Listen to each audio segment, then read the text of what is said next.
We want to get back to that really close call in Olympia where a tree fell on top of a home. There was a family inside. And we're hoping this isn't repeated throughout the region today. I'm sure there are a couple more spots like this, but King 5's Drew Mikkelsen is down there. And boy, this is, if it can, you can call it good news. It's great that they're all okay, but the house is that's just a horrible.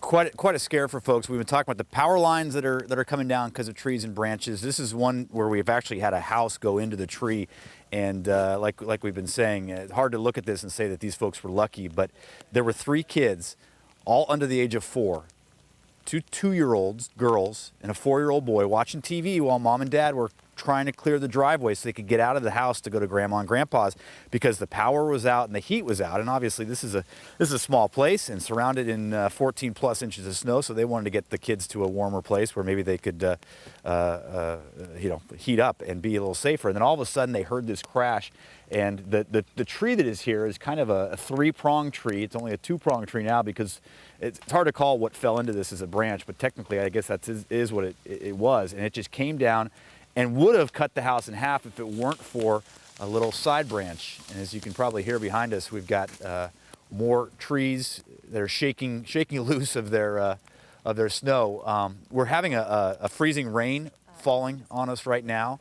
And if you can, Tom, I don't know if we can get all the way into one of these branches on this little tree here, but the icicles are just amazing down here. We don't have this sort of thing in Thurston County very often, so amazing to look at. And this tree has been breaking off very small branches, luckily, but we have not had too many calls of trees into homes. It's mostly the trees into power lines and trees over roads. We sent back some video earlier from 93rd Avenue Southeast, which is an exit off I-5 in the Tumwater area, and that road was impassable. We couldn't get around the trees, didn't want to get around the trees just because of all the power line danger that was out there. It's one thing for a news crew not to be able to get around, but the bigger concern are the aid cars, the fire cars.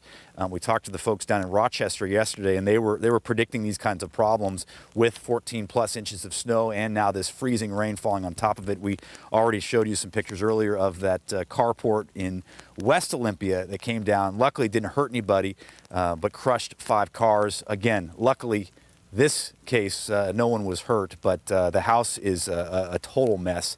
And apparently the homeowners are on their way back here to try to see what they can salvage. But apparently the kids are going to be still over at Grandma and Grandpa's where they do have heat and power and hopefully a nice warm lunch for them. Yeah, nobody likes to see that.